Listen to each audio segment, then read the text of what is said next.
Não é mais um alerta, não é mais uma projeção. O planeta atravessou o aquecimento de 1,5 graus. O que antes era uma advertência, agora é o nosso presente. Entramos oficialmente na era da instabilidade climática.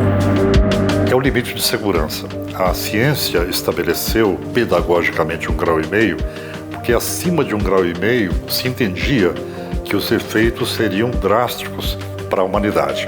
Então, na verdade, isso acabou sendo comprovado da pior forma, porque ainda é pior do que se imaginava. Então, 1,5 graus é um limite de segurança estabelecido no Acordo de Paris, que infelizmente já está sendo superado. O planeta já dá sinais que estamos nos aproximando de pontos de inflexão. Isso significa que algumas mudanças no clima podem ser irreversíveis, mesmo que a gente pare de emitir gases de efeito estufa agora. A Amazônia, por exemplo, já mostra risco de colapso. A floresta perde força, pode virar savana e deixar de regular o clima. Vários pontos de inflexão, pontos de inflexão, ¿no? Que em inglês se chamam de tipping point, ou seja, quando você chega a isto e não consegue voltar para trás e passa para outro. Ou seja, chegaria um clima diferente, chega a um ponto de não retorno, que é o ponto de inflexão, e passaria para outro clima, não? Então, no caso da América do Sul, o ponto de inflexão seria na Amazônia. Ou seja, se se chega, por exemplo, a uma concentração muito alta de CO2, o seu aquecimento ultrapassa os 4 graus, o seu desmatamento aumenta muito, podemos chegar a um momento no qual a Amazônia entra em colapso e passaria a se comportar como outro tipo de vegetação. Na Groenlândia e na Antártida, o gelo derrete numa velocidade inédita.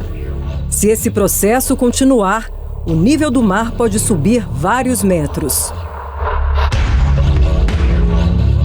Outro alerta vem do solo congelado do Ártico. Com o aquecimento, ele libera metano, um gás muito mais potente que o CO2. É como se estivéssemos empurrando o planeta para um caminho sem volta. Medir o dióxido de carbono atmosférico sobre a neve do satélite. O dióxido de carbono atmosférico sobre a neve do satélite é muito, muito difícil. É por isso que estamos aqui, para medir e comparar as medições de satélite na área do Ártico nas condições de inverno, para nos permitir desenvolver uma metodologia melhor para detectar o dióxido de carbono atmosférico dos satélites. Atmospheric carbon dioxide from the satellites. O chefe da unidade do Centro Espacial Ártico fala sobre a necessidade de manter os olhos atentos no local e com pesquisas frequentes. We are here in the edge of the Arctic, in Sodankylä. Estamos aqui na borda do Ártico, em Sodankylä, cerca de 100 quilômetros ao norte do Círculo Polar Ártico. Este é um local excelente para estudar a floresta boreal, o meio ambiente aqui no Ártico e utilizar os dados de satélite para observar as mudanças climáticas, a natureza e todos os aspectos deste ambiente frágil. Of this fragile environment. As Nações Unidas indicaram este mês que todas as regiões glaciares do mundo registraram perda de massa líquida em 2024. A situação ocorre pelo 3º ano consecutivo. De acordo com a organização, preservar os glaciares não é apenas uma necessidade ambiental, econômica e social, mas também é uma questão de sobrevivência. A situação nos campos de gelo ameaça o abastecimento de água de centenas de milhões de pessoas.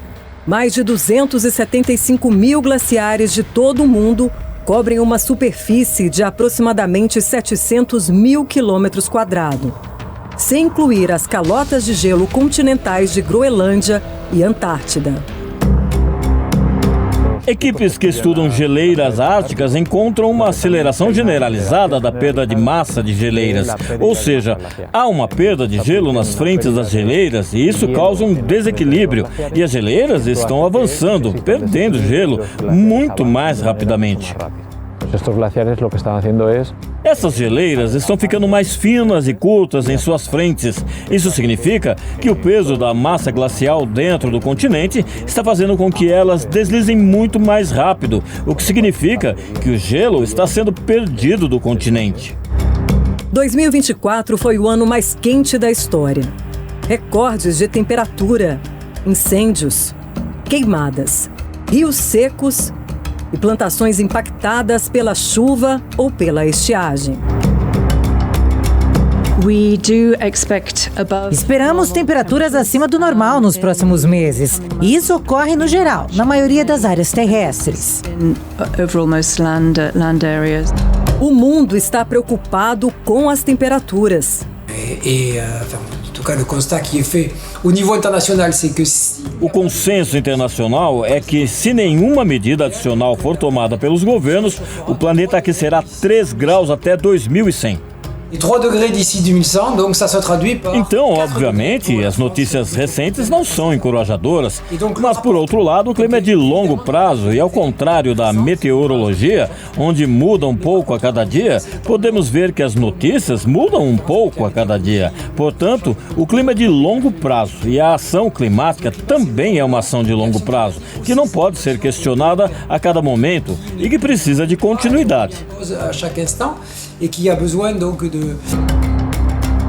Continuidade necessária, já que os impactos são enormes.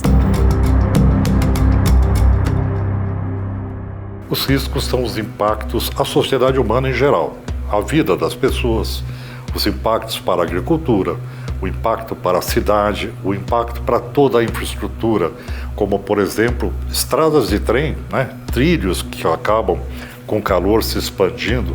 Então são uma série de efeitos decorrentes de uma temperatura acima do que era esperado. Durante séculos, o progresso foi movido a combustíveis fósseis. Produzir, extrair, queimar, repetir. Uma lógica econômica que empurrou o planeta para o desequilíbrio. As empresas de combustíveis fósseis sabiam do problema, sabiam que elas iam ter um processo de extinção, essa sim, mas elas lutaram por todos os meios juridicamente, comprando sistemas pareceres, comprando meios de fazer uma contraposição para desacreditar aquilo que hoje é absolutamente sentido pela humanidade, Então nós enfrentamos uma resistência muito grande de um grande lobby econômico que não tem interesse em que essa verdade inconveniente ela seja colocada a público. E o resultado está em todo lugar. A poluição foi parar na atmosfera, formou uma camada que aprisiona calor, como se fosse um cobertor. O efeito estufa, que deveria ser natural, saiu do controle. As pessoas já estão vendo que o clima está mudando. Se vocês perguntam para os avós vão dizer, bom, na minha época existia garoa em São Paulo, agora já não tem.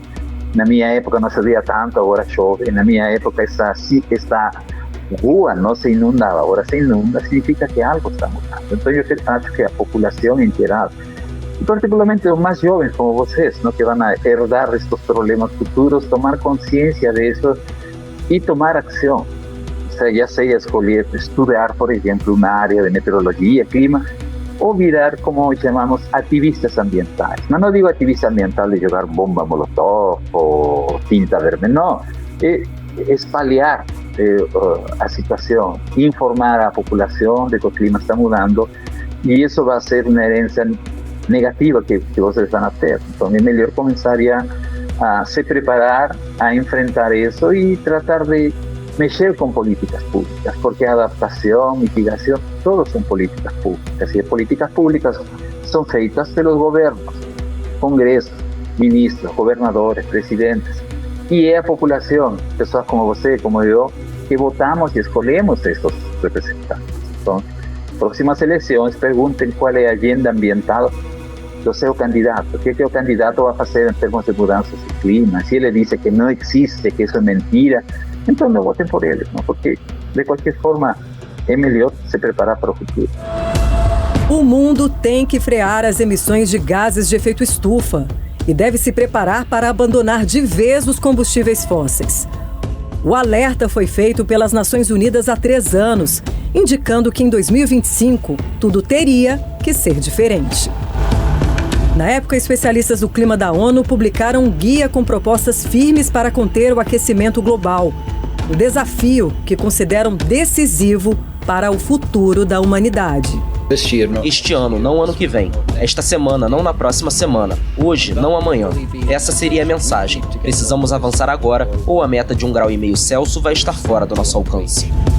Os especialistas do painel intergovernamental sobre mudanças climáticas acreditam que até 2050 o carvão deve ser abandonado totalmente, com uma redução de pelo menos 60% no uso do petróleo e de 70% no de gás. Estamos caminhando para um aquecimento global de mais do que o dobro do limite de 1,5 graus acordado em Paris. Alguns líderes governamentais e empresariais estão dizendo uma coisa, mas fazendo outra. Simplificando, eles estão mentindo. E os resultados vão ser catastróficos. Isto é uma emergência climática. Os cientistas alertam que já estamos perigosamente perto de pontos de inflexão que podem levar a impactos climáticos em cascata e irreversíveis. O aquecimento do planeta não interfere só o clima. Atinge a produção de alimentos, a economia e a saúde. O impacto é direto e imediato. A crise climática atinge a comida no prato e começa com o solo, na hora de plantar. A agricultura pode ser encarada sob 2 aspectos. Um é a desertificação. Mais calor, ressecamento do solo, perda de umidade, você tem mais possibilidade de desertização, que é o processo de perda de qualidade do solo para a agricultura. Esse é um ponto. O segundo ponto é que as espécies agrícolas, elas não resistem a determinadas temperaturas. Então, inclusive, não existem estudos que demonstrem que determinados tipos de agricultura podem resistir, por exemplo, ao aumento médio de 2 graus. Porque quando a gente fala de aumento médio, é aumento médio planetário. Na plataforma continental sul-americana, você pode estar falando de 4 graus. Né? Então, a questão é essa. Para a agricultura, são os efeitos da perda de qualidade do solo e também os efeitos da impossibilidade de adaptação das espécies a um clima mais quente, mais inóspito.